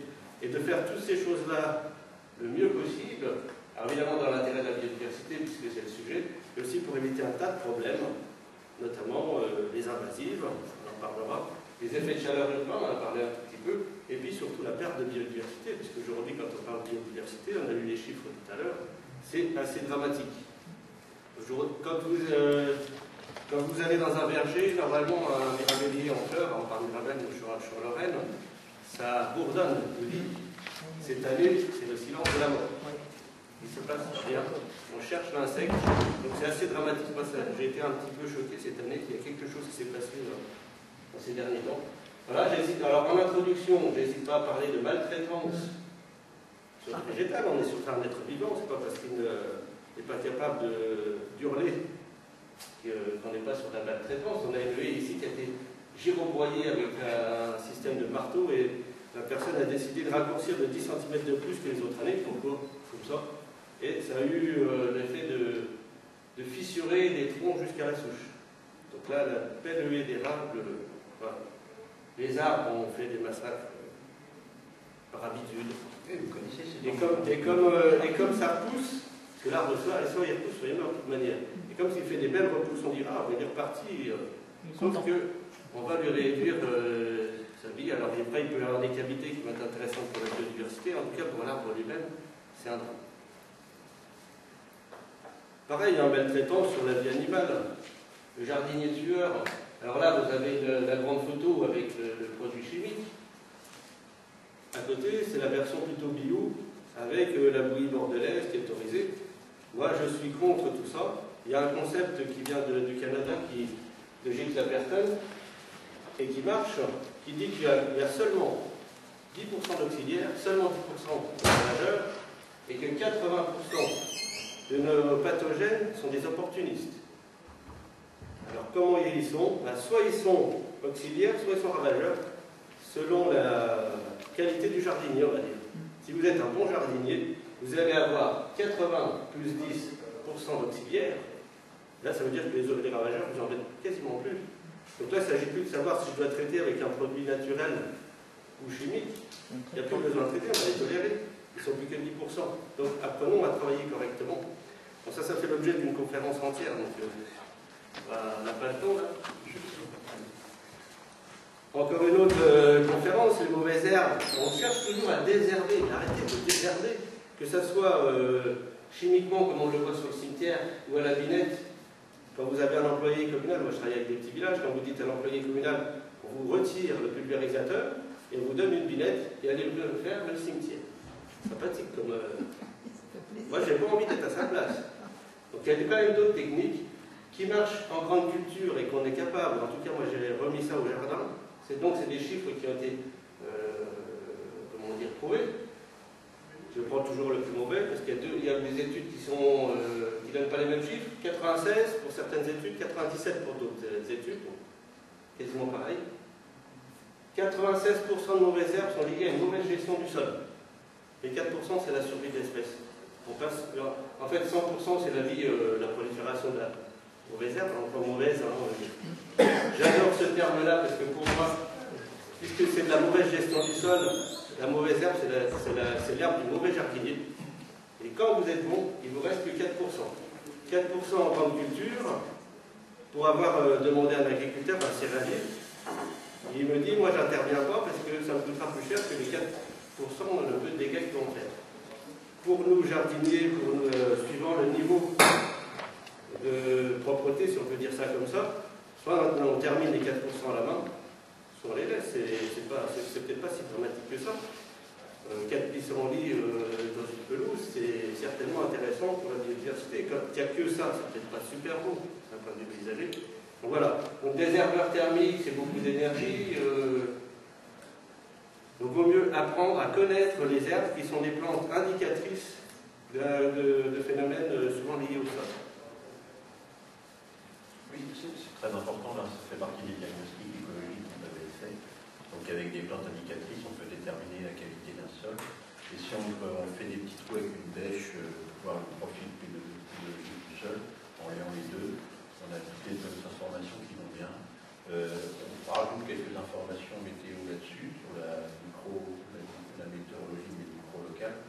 Et on a un diagnostic faire attention, faire une petite précaution à prendre quand même, parce que comme vous avez des terrains artificialisés, voire bouleversés, le diagnostic peut être totalement faussé. Donc, on va parler des sols tout à l'heure. Ça, c'est important. C'est simplement là pour vous donner. Voilà, biodiversité, ce qu'il faut savoir, c'est que la plus grande majorité de la biodiversité, elle est souterraine, on a parlé du ver de terre, mais c'est beaucoup des bactéries et tout un tas de catégories qui sont des fois entre le champignon et la bactérie, enfin des noms assez complexes que je n'arrive pas à retenir. En tout cas, la plupart de la biodiversité est souterraine, on marche dessus, mais on ne la voit pas. Le ver de terre, lui, sert qu'un indicateur. On se dit, tiens, s'il y a beaucoup de ver de terre, c'est que la vie du sol est pas mal. Voilà, donc qu'est-ce qui se passe, la démarche un petit peu que j'essaye d'appliquer, moi, pour des petits villages modestes, pour des personnes qui souhaitent construire leur jardin autour de leur maison, ou des projets communaux, mais qui restent modestes. Toujours ce qui se passe sur le site, ici, voilà, c'était les roises à Lucé. Les roises, c'est là où on faisait rouillir le chanvre dans l'eau, pour permettre à la fibre d'être utilisée. Ça a servi de décharge, et après, quand ils ont réhabilité le site, c'est de se dire, mais simplement un saule qui a du gui dessus, donc il n'est pas parfait, il est tordu, il est justement. Peut-être que c'est celui-là qu'on va garder, plutôt que d'aller chercher un arbre qu'on va planter, qui pour le coup pourrait être des fois une essence exotique. Donc autant prendre le saule blanc qui est là, et qui a son esthétique. Après, peut-être que tout le monde n'aime pas, c'est le tronc tordu. Voilà, on peut faire des choses toutes simples, des fois se dire, bah, j'ai rien sur ma parcelle, un peu d'herbe, bah, simplement de la façon de la gérer, ça peut déjà faire un paysage. Et puis d'avoir des plantes un petit peu particulières. Alors j'ai pas mis que les plantes, hein, c'est aussi les animaux. Voilà ce qu'on peut trouver assez facilement. En gros, c'est la tulipe des forêts, d'ailleurs c'est chez moi. Une plante que je ne connaissais pas, qui fleurit quasiment, en tout cas très rarement. On découvre des orchidées, des choses comme ça. Rien que de faire évoluer sa manière de travailler. Voilà les plantes, les mauvaises herbes, comme on les appelle à tort, des plantes indicatrices des sols, ici notamment avec l'ail des ours, qui va vous parler de la vie microbienne, de l'asphyxie, du compactage. En regardant le végétal, avec un petit peu des bouquins quand même, parce que je ne connais pas toutes les plantes, on va être capable de faire presque l'analyse du sol. Pas besoin d'aller au laboratoire. Alors si on va aller au laboratoire, on a des choses encore plus précises, mais en tout cas, on a des bonnes indications, rien qu'avec les végétaux sur place, à condition de me faire intervenir avant de, comme certains font, j'ai défriché et tout, j'ai passé au gyroboyeur, maintenant venez voir ma parcelle, on ne voit plus rien. Donc à condition que j'arrive avant. D'où l'intérêt, en tout cas, nous, en CIE, de venir très en amont. On a l'impression, des fois, les gens ont l'impression de nous faire venir trop tôt, donc de nous faire perdre notre temps et de dire je vous ferai venir plus tard, comme ça sera propre. Non. Voilà. La partie, évidemment, une des parties les plus importantes, les sols, c'est la base de la biodiversité. On a vu qu'il y en avait plus de 50%, puis après c'est les chaînes alimentaires, le ver de terre, la nouvelle oiseau, et ainsi de suite. Pour moi, le sol, c'est une maison dans laquelle il va vivre beaucoup de micro-organismes. Ça veut dire que je suis assez... je pousse les choses au maximum, et pour moi, le sol, on ne doit pas le travailler. Donc pas de labour, pas de bêchage, pas de binage, rien. Puisque le désherbage, j'ai pas besoin, puisque je sais gérer à 96%. Dès qu'on va travailler le sol, on va détruire potentiellement cette biodiversité. Il n'y a rien de pire que le jardinier avec son motoculteur et puis une espèce de hachoir. On ne sait pas du tout ce qui se passe avec la plupart des micro-organismes qui sont même pas visibles. Donc la permaculture, dans sa version aucun travail du sol, marche très bien. Aucun souci. Là où ça m'embête beaucoup dans les bâtiments, c'est qu'on voit des choses qui me font toujours beaucoup de mal. On gère les sols comme une matière inerte. On fait un énorme tas. Alors plus on est en ville et moins on a de place et plus le tas devient haut. Là, le bulldozer qui est en haut, il est sur 10 mètres de hauteur. Quand on a de la terre végétale, il faut savoir que c'est la maison des micro-organismes, comme on vient de le dire. Il faut de l'oxygène. Donc stocker là, maxi, pas plus. Là, on monte à 10 mètres, on monte dessus avec le bulldozer, on tasse tout ça. Souvent, on mélange avec la terre de fond. Ah ben la terre de fond, elle était bonne. Oui, mais elle est bonne. mais elle est moins vivante que... Donc, alors des fois de la mauvaise, mais encore... Après, oui, bah là, nous, de toute façon, on repasse toute la vie. Les réflexions qu'on fait, mais c'est pas grave, c'est pas grave, il y a des cailloux dedans, il peut y avoir des cailloux en surface, c'est pas le problème. Donc il y a des choses, on travaille sous la pluie, parce que de toute façon, la pelleteuse, elle, par tous les temps, elle y va. Quand on travaille terrassé il y a un siècle à la main, quand ça collait à la bêche, on a arrêté, quoi. Voilà, on fait des belles pyramides, encore plus vite. Des belles pyramides, on va compacter tout ça pour pas que ça s'érode. Donc plus on tasse, moins c'est bon. Les sols, plus ils sont pauvres et plus il y a de biodiversité. C'est peut-être pas une recette à prendre à la lettre, mais en tout cas, c'est pas dans les sols les plus pauvres qu'on a le moins de choses. Ici, on est sur le plateau de Villers-Clérieux, donc c'est un plateau calcaire, il y a très peu de sol. Et bien, regardez la pelouse, comme il y a plein d'espèces, il y a des champignons, il y a des tas de fleurs. Donc des fois, on me dit, oh, ben, je vais enlever la terre, je vais en remettre ma bonne. Non, je sais que c'est le principe. Pour faire des fois juste une pelouse, quoi, c'est pas... Voilà, bon, évidemment, tout ce qui est utilisation des matériaux au maximum de ce qu'on a sur la parcelle, donc les murs de pierre sèche, petite parenthèse, avec toute la biodiversité. Je ne vais pas trop le temps de détailler, mais il se passe plein de choses dans ces milieux qui sont pourtant relativement pauvres. Il n'y a pas de terre, il n'y a quasiment pas d'eau, parce que l'eau, elle fait que traverser. Et pourtant, il y a des tas de choses qui se passent. Et ça c'est un élément important, justement, ce qu'on peut reconstituer dans la construction du bâtiment, justement, dans la rénovation de bâtiments anciens. Justement, si on garde quelques murs comme ça, sans remettre du crépi par-dessus, ouais, on peut obtenir, notamment puisqu'on s'est exposé plein sud dans nos régions, on a une petite microfaune et des insectes qui s'installent là-dedans. C'est idéal pour mettre des petites tomates et qui sont plutôt intéressants. Donc ça, c'est des éléments que vous pouvez prendre en compte dans votre habitat plutôt que des... Et en fait, il n'y a rien à faire. C'est ça qui est intéressant, oui. Au contraire. Un mur de pierre sèche, il faut savoir le construire. Et comme on disait au téléphone, c'est un métier de feignant finalement. Voilà. Après, un autre point. Alors, les sols, pour moi, il ne faut jamais enterrer de matière organique. On verra, on a vu tout à l'heure, justement, tout ce qui est parasitisme. Il y a une grande partie du parasitisme qui est liée au phénomène de méthanisation. Quand vous enterrez de la matière organique, manque d'oxygène, ça méthanise. Et ça, c'est le générateur beaucoup de parasitisme. Donc après, on me dit, ouais, j'ai des tas de petites bêtes qui m'embêtent, la mouche, la carotte, moi je fais du potager, des choses comme ça. Bah, arrêtez d'enterrer la matière organique. Et puis, il n'y aura plus de mouche, la carotte parce qu'elle a besoin de cette situation. C'est quoi, pardon, je ne suis pas spécialiste, c'est compost? C'est ça? Je suis contre le compost. Pour moi, composter, c'est polluer. On l'a fui. Dur. Pourquoi? Alors on fait une toute petite parenthèse parce qu'on n'a pas beaucoup de temps. On a à peu près 3-4 minutes encore. Voilà. Ah oui, et je fais la deuxième partie sur ça. Grosso modo, le compost, vous mettez tout dans un coin, il y a 70% de la masse qui part sous forme de gaz à effet de serre, CO2. Si vous ne la remuez pas, c'est du méthane. Donc vous transformez de la matière en gaz à effet de serre. Le végétal, vous avez du CO2 au départ, mais si vous le transformez en méthane, vous n'êtes pas super bon. Alors que si vous paillez en permaculture, vous allez transformer en humus qui va rester stable dans le sol, en tout cas plus longtemps, qui va améliorer le sol, la rétention en eau, tout un tas de choses. Ça, quand on est à la campagne, ça marche bien. En ville, le compost, c'est quand même mieux que de le mettre à la benne. En tout cas, c'est le compost, moi je me bats avec ceux qui défendent le compost. C'est mieux que de mettre à la poubelle, mais on peut faire beaucoup mieux. Et c'est quoi? On peut permaculture, vous mettez sur le sol. Et après, pour des raisons d'esthétique, moi quand je mets des épluchures dans mon potager, je recouvre avec quelque chose de plus esthétique, parce qu'il n'y a pas obligatoirement un ordre.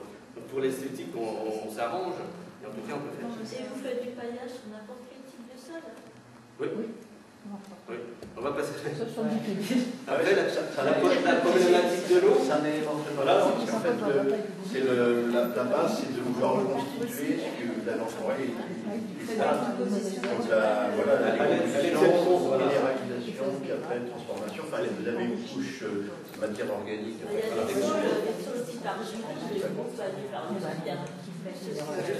C'est justement ceux qui ont le plus de potentiel, parce qu'avoir le complexe argilo-humique qui va structurer naturellement. Donc c'est sûr que c'est les sols argileux qu'on a le plus de réussite.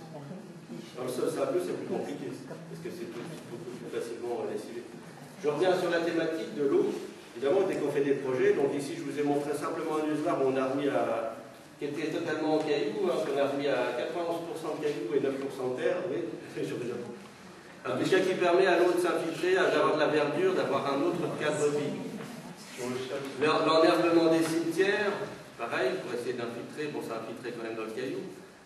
Ici, c'est simplement des accès où on a fait une pente en travers pour que l'eau aille pas au caniveau, mais qu'elle aille dans les parties pelouses. Tout ce qui est gestion des loups, ça vous avez tous, bassin d'orage, on va passer très vite. Là, c'est une réserve incendie qui sert aussi de piscine écologique. Réserve incendie qui sert de frayère sur une rivière. Restauration des cours d'eau. Donc la petite photo qui montre comment c'était bétonné tout avant, et puis on a retravaillé sur le végétal.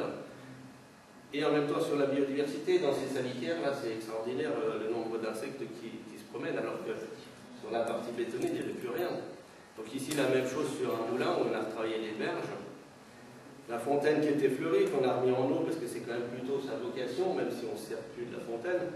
Et les fleurs ont descendu de la fontaine pour aller dans les joints. Vous voyez que tout espace, même un joint pavé, est utile et peut fleurir. Alors c'est un autre type de fleurissement, c'est plus les géraniums comme il y avait avant. Mais en termes de biodiversité, on est quand même sur autre chose. Pour la faune locale, pour moi, il ne faut pas avoir peur de pouvoir avoir des points d'eau aussi. Là, c'est pour... on voit les petites abeilles qui sont en train de boire l'eau dans la jardinière. On retrouve les sanitaires de tout à l'heure là dans la répicide, nourrir la faune. Et surtout, nourrir les ravageurs, provocateurs. Et c'est surtout eux qui m'intéressent de nourrir. Alors par exemple, ici on est sur des exemples qui concernent le puceron. C'est qu'un exemple parmi d'autres. En fait, on va essayer d'avoir tout le temps du puceron autour de sa parcelle, que ce soit autour d'un bâtiment public ou de votre jardin, avec des plantes qui sont plus favorables comme le sureau, qui n'empêche pas d'être avec une belle bâtisse, la capucine qui permet d'avoir des fleurs en même temps, ou des choses moins esthétiques comme les orties, qui ont été mis en valeur ici par un petit aménagement. Pourquoi nourrir les ravageurs? Pour être sûr d'en avoir tout le temps. Alors pourquoi en avoir tout le temps? Pour être sûr d'avoir la nourriture en permanence pour les auxiliaires. Ça veut dire qu'après la coccinelle et les autres auxiliaires peuvent rester à demeure puisqu'il y a de la nourriture du printemps jusqu'à l'automne. Donc elles n'ont pas besoin de partir ailleurs quand il n'y a plus rien. Et à partir de ce moment-là, une fois que vous avez les pucerons et les coccinelles, il y a un équilibre qui va se créer et la population de pucerons va redescendre et essayer de trouver un niveau tout à fait raisonnable pour ne pas générer trop de dégâts. Et les dégâts, ça va être à peine visible. Donc laissez faire la nature. Là, si vous intervenez sur le puceron avec un insecticide, la coccinelle elle est morte, le puceron il en reste, il se multiplie beaucoup plus vite que la coccinelle, et on va subir une deuxième attaque. Bon, voilà. Après, si ce n'est pas un pesticide puis que c'est un produit naturel, c'est exactement la même chose. Donc tout ce qui est purin d'ortie, tout ce qui est ces choses-là, j'en mets jamais. Donc je suis sur le principe du jamais traité, ni naturel ni chimique. C'est l'écosystème qui m'intéresse, et moi ce que je veux, c'est que la coccinelle, elle soit nourrie en permanence. Après, elle fera son travail toute seule. Il faut faire confiance à la nature. Sur un problème particulier, si je vous pose une question. Oui. Par exemple, vous parliez tout à l'heure des mirabelliers. Moi, j'ai un problème dans mon jardin et je suis un peu comme vous. Je préfère ne rien utiliser. Mais par contre, là, depuis 3-4 ans, je crois que mon arbre va finir par mourir parce que tous mes pruniers sont attaqués par des pucerons. Donc j'essaye au pied, je laisse pousser l'herbe. Je me suis dit, je vais essayer quand même d'éviter quand même un maximum de traitement, mais là, il en peut plus. En fait, il y a plein de pucerons différents. Mais c'est une catastrophe. Les pucerons, ils sont une fois, ils n'arrivent pas à sortir. Oui, ils sont spécifiques. Ce qu'il faut, c'est que vous ayez les plantes. Il y a le puceron de la violette qui arrive plus tôt que le puceron du rosier, et ainsi de suite. Et il faut avoir chaque puceron. La coccinelle, elle va manger tout. Donc, c'est pas simplement de l'herbe, c'est essayer de cibler ces plantes qui accueillent les pucerons. C'est pas obligatoirement dans les graminées. Donc, on ne va pas faire la liste là, mais vous avez le rosier, le fenouil, les orties, le sureau. J'ai tout ça. Il y a un autre problème quelque part, alors il faut que je vienne voilà. Éventuellement, quand on a la nourriture, la plupart du temps, ils arrivent à se loger. Donc éventuellement, le logement, si on veut faire mieux, un hôtel à insectes, et pourquoi pas aussi pour les hérissons, pour les chauves-souris et tout ça, il ne faut pas penser que insectes. Voilà, le recyclage, on essaye de jamais sortir la matière. Oui, donc voilà des décors sympathiques sur le plateau de haie, on va les passer très vite en utilisant le bois, la pierre, tout ce qui peut être sur la parcelle. Là on amène un bloc de béton, c'est pas la peine de l'emmener à la décharge, pour que c'était déjà une décharge de toute façon avant d'être un parc.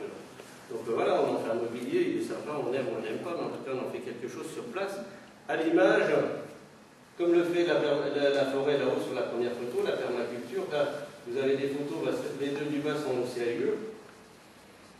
Voilà ce que ça donne au niveau esthétique pour les fruitiers. La photo là, c'est à un an sans désherbage. Le bas, les 4%. Alors on est plutôt sur des ligneux parce qu'on ne va pas par les mêmes plantes. Et en haut, c'est le paillage que j'ai dans le potager chez moi. Vous voyez qu'il y a encore une tomate pourrie. Elle est malade, c'est pas grave. J'ai envie de mettre les tomates au même endroit. C'est pas grave puisque je sais gérer les maladies. Donc j'ai plus aucun souci de dire, bah tiens, ça je vais trier, ça je vais mettre à la poubelle parce que c'est une racine de chien-dent, j'ai pas envie que je repousse. Moi, le chien-dent retourne en paillage. Mais à un moment donné, séché avant quand même. Oui, parce qu'il est posé sur le paillage et il va sécher et ainsi de suite. Et puis je m'assure qu'il ne soit pas au contact du sol. Il y a toute une tas de choses. Évidemment, les arbres morts, hein, ne pas toujours supprimer quand c'est mort, on dit tiens, on enlève systématiquement. Voilà, tout ça pour éviter les problèmes, on va les lister très vite. Les invasives, bon, ici c'est très joli, mais ça reste quand même une invasive. Ici c'est typique des plantes qui sont des secteurs qui sont désherbés chimiquement. Le muscaril il résiste. Ici c'était pour montrer le rustifina qui a été taillé. En fait là c'était une lutte, comment dire, pour fatiguer la plante. Là c'est le jardinier qui était fatigué avant. Vous voyez que les repousses du bas, elles sont vertes plus longtemps à l'automne, c'est-à-dire que la plante elle se dit pas comme on m'a taillé. Je vais faire la photosynthèse encore le plus longtemps possible à l'automne, alors que la partie de la même plante hein, qui est déjà en train de perdre son feuillage. Voilà, renouée du Japon, on n'en parle pas. Le Senson du Cap avec des problèmes de toxicité, donc ça arrive par les autoroutes, ça commence à remonter sur les Poitelles. Moi j'ai informé la Chambre d'agriculture, puis bon, je s'en fous. C'est toxique pour le bétail, alors après, bon, la grande berge du Caucase hein, qui pose des problèmes pour la santé humaine, hein, ça brûle. Vous avez l'ambroisie qui pousse dans les champs de tournesol, et quand vous nourrissez les petits oiseaux, elles sont moins bien triées que quand vous avez acheté du tournesol pour manger vous. Quand vous nourrissez vos oiseaux avec des petites graines, ben le jardin botanique s'est rendu compte qu'on resemer l'ambroisie, parce que dans le paquet de tournesol, on amène l'ambroisie. Alors faites attention, c'est quand même une plante qui est allergène. Et on espère toujours, voilà, essayer de trouver ces choses comme ça. Moi, je suis à la recherche de ce genre de choses. C'est de dire, tiens, il y a peut-être un écosystème émergent. La renouée du Japon qui éradique tout. Là, on se dit, tiens, la digitale, c'est la partie du piémont vosgien du département, sur les sols acides, donc ça ne marchera que là-bas. Elle, pourquoi elle arrive à pousser au milieu? Donc peut-être c'est elle qui arrivera sur ce secteur-là, en tout cas. Donc ça, en tout cas, on essaye de voir comment la nature s'adapte. La nature a toujours évolué. Aujourd'hui, ça va 1000 fois plus vite que la normale. C'est là le problème. Donc que ça évolue, c'est pas un problème. Sachant qu'on a aussi des plantes qui sont suspectées de devenir invasives, hein, parce que c'est encore plus compliqué, comme la serre des jardins, et ça y est, là on est à l'entrée de Toul, le solidage, pareil. Et qui aussi des plantes qui deviennent invasives à cause du changement climatique.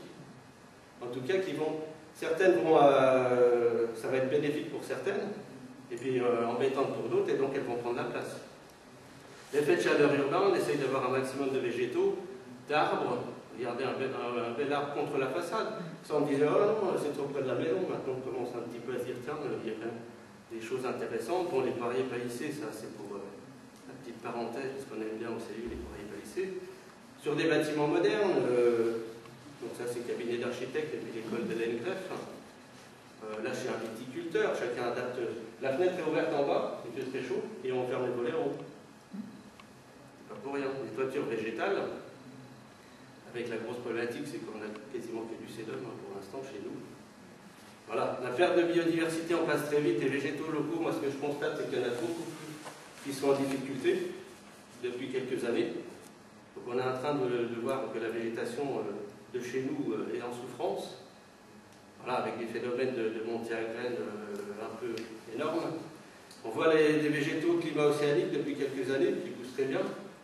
Maintenant, cultiver de l'amande chez nous, ça c'est possible. Alors il y en a certains qui sont contents. Après, on peut se poser des questions. Là, la Lysia à Toul, le lilas des Indes, hein, à Nancy, la passiflore qui fait des fruits. Et puis voilà, je voulais terminer sur cette photo-là, où on sera peut-être amené à juxtaposer le puits de l'ancienne broderie, le puits du château de Manoncourt, avec des plantes beaucoup plus exotiques, comme l'alpalée ou les pins parasols qui sont encore pas super beaux. Et pour moi, voilà, la biodiversité, On ne la met pas sous cloche. Soit vous intervenez correctement et vous la construisez, et il y en a de plus en plus, ou soit vous intervenez mal et vous la détruisez. Même si de temps en temps, dans des espaces un petit peu remarquables, on sait la préserver. Et pour le jardinier lambda, la plupart du temps, soit on la détruit, soit on la construit. Bon, j'espère que vous avez eu le temps de...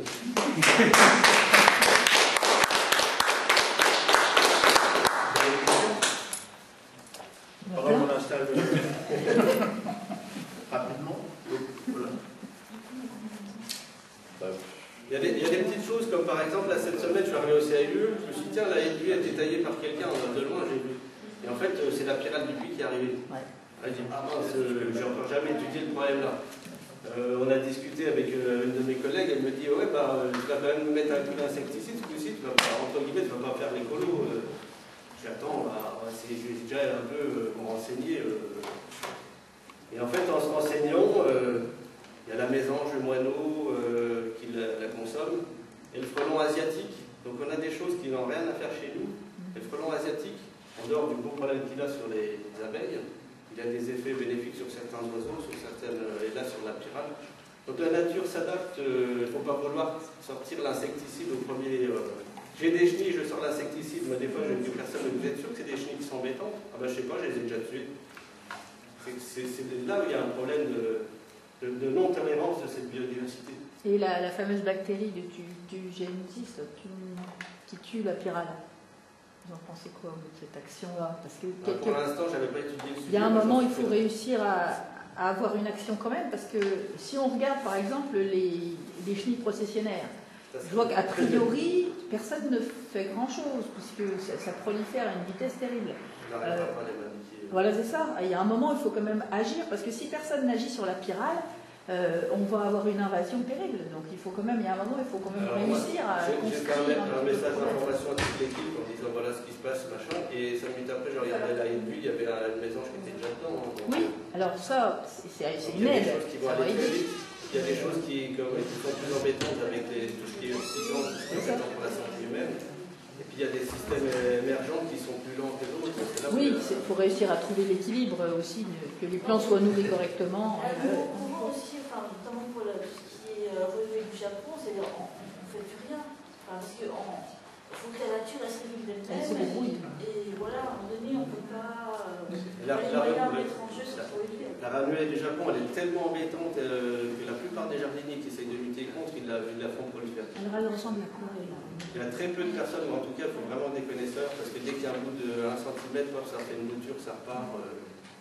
Génétiquement, c'est un truc phénoménal, parce que ça comporte 4 fois plus de gènes que la normale. Alors, chez nous, parce qu'on a trop de gènes, on est pas normal, mais pour une plante, elle est encore plus résistante.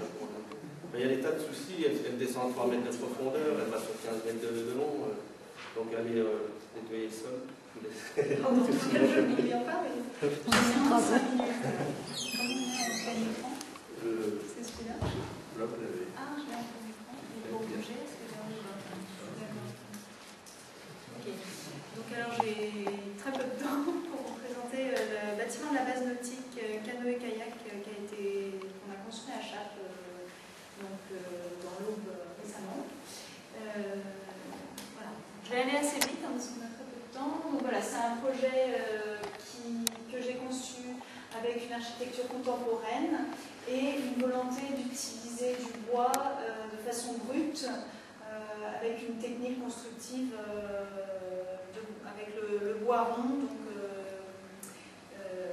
impacté au minimum sur le bois, le conserver le plus dans son état brut possible.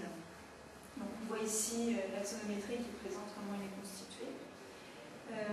Donc ici vous voyez la commune de Chartres et les bois qui sont à côté, et vous voyez en haut le site et en bas la forêt dans laquelle on a prélevé les bois qui ont permis de construire le bâtiment. Donc on a prélevé des pins Douglas qui avaient 50 ans d'âge, donc la bonne maturité, pour réaliser la structure, la structure de bois rond, tous les bardages et les planchers, la plaquette forestière qu'on trouve en couverture. Donc on a une scierie mobile qui est venue dans la parcelle et qui nous a débité les planches pour le bardage notamment. Donc ici on retrouve le site de plus près. Donc voilà, il y avait une problématique, on est sur une île, donc on devait traverser la Seine avec les véhicules, la grue et l'acheminement de chaque matériel a dû se faire en travers cette Seine. Donc ici vous avez un plan masse où vous avez ce bâtiment à pan coupé. Donc il y avait déjà un bâtiment, vous voyez, rectangulaire sur le côté sanitaire. Et j'avais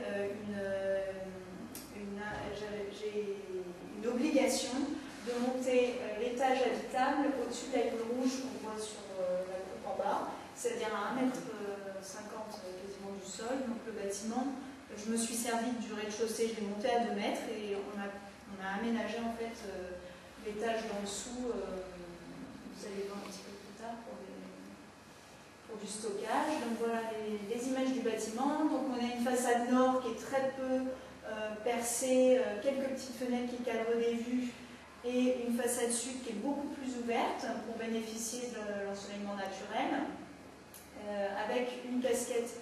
Vous allez voir de l'autre côté, voilà, une casquette en couverture et avec le plancher du premier qui permet d'avoir une ombre pour casser les rayons du soleil les plus chauds. Voilà, donc on est au rez-de-chaussée, donc on a ce rez-de-chaussée qui est inondable, donc on a un bardage à claire-voie qui permet à l'eau de passer et des portes en caillebotis métallique qui permet également à l'eau de passer au travers, et on a réalisé des éléments métalliques porteurs pour stocker les vélos, les gilets de sauvetage, les pagaies, voilà l'ensemble du stockage du bâtiment. À l'étage, on a une grande pièce qui va servir de salon. Alors, j'ai pas de photo récente, mais qui a été aménagée par l'utilisateur de la base nautique comme un salon, voilà, un espace convivial. Et derrière, il y a un atelier qui a été dessiné pour qu'il puisse voilà, rénover chaque canoë, puisqu'il y a une rénovation à faire un peu plus précise. Voilà, donc bâtiment inondable qui a été inondé en janvier dernier. Hein, voilà, ils ont monté tous les canoës d'ailleurs pour les protéger sur le balcon. Voilà, on voit de l'autre côté, la Seine est montée à 50 cm. Donc voilà ce bâtiment en photo, donc, vue du sud. Donc on a eu une mairie, vous allez voir, le maire est là aujourd'hui, une mairie qui nous a soutenus dans le projet. C'est important. Voilà. Il a accepté l'architecture que je lui ai proposée, et il a accepté qu'on puisse lever les bois dans la forêt, parce que c'est la forêt de son village, hein, et puis il a aimé voilà, cette philosophie, le fait que ça a enchanté en fait le village de voir qu'on pouvait construire avec leurs armes en fait leurs bâtiments. Et vous avez pu trouver des entreprises locales aussi? Et bien voilà, le constructeur est là. Et c'est grâce à lui qu'on a réussi à prélever ces arbres-là, parce que quand il avait son exploitant forestier, il lui a dit j'en ai à chaque. Voilà. Et donc c'est pas la mairie qui nous a vendu les bois, mais la mairie a vendu les bois et c'est l'exploitant forestier qui les avait rachetés. Et du coup, la mairie a dû racheter ces arbres au constructeur. Bon, voilà. C'est là où le maître d'ouvrage, c'est important que ce soit en amont. Vous le disiez tout à l'heure, qu'en amont, il faut que le maître d'ouvrage ait cette sensibilité écologique. C'est encore plus facile. Mais pas forcément que le maître d'ouvrage, aussi la maîtrise d'œuvre qui entre en ligne. Ah bah oui, ça. Il faut trouver des entreprises capables de faire ça. Il faut trouver aussi des entreprises capables d'exploiter les bois et de les scier sur place, transformer plutôt que de les exporter dans une série. Enfin, il y a tout un ensemble. Voilà, c'est très important parce que ça montre que c'est faisable. Ouais, c'est ça. Ils l'ont fait, donc c'est faisable. À petite échelle. C'est ça qui est. Je sais pas à grande échelle comme c'est faisable sur un grand bâtiment. Parce qu'il faut. Valeur bois, enfin l'interprofession travaille là-dessus, justement, pour alimenter en circuit court les constructions en bois notamment, ou autres, ou la charpente, et en bois locaux. Ça c'est essentiel aussi. Donc là, on préserve peut-être avez parlé de l'université, enfin, moi j'appelle ça l'université indirecte, mais il y a d'autres mots. Et ça, ça vaut tout leur monde. Si on insiste là-dessus, ça vaut le coup. Voilà le plan. Donc on parlait tout à l'heure de l'aspect aussi des utilisateurs, et voilà, tout a été dimensionné pour que l'utilisateur réponde aux besoins de l'utilisateur. Donc j'ai autant de bras qu'il y a de gilets de sauvetage, et j'ai autant de bras qu'il y a de pagaies, voilà, tout a été dimensionné. Ils en sont très contents. On a réceptionné ça en octobre et on l'a inauguré il y a quoi. Et ça a été inondé en janvier.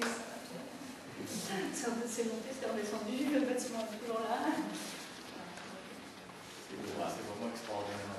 Ah, merci. Et pour un prix, Je vais juste demander, mais 1m30, c'est quelle hypothèse de crue? C'est une crue centrale? C'est la crue centrale. Ça sera toujours le bâtiment. Je suis navrée, tout le monde est prêt à côté. On est terminé. C'est extraordinaire. ouais.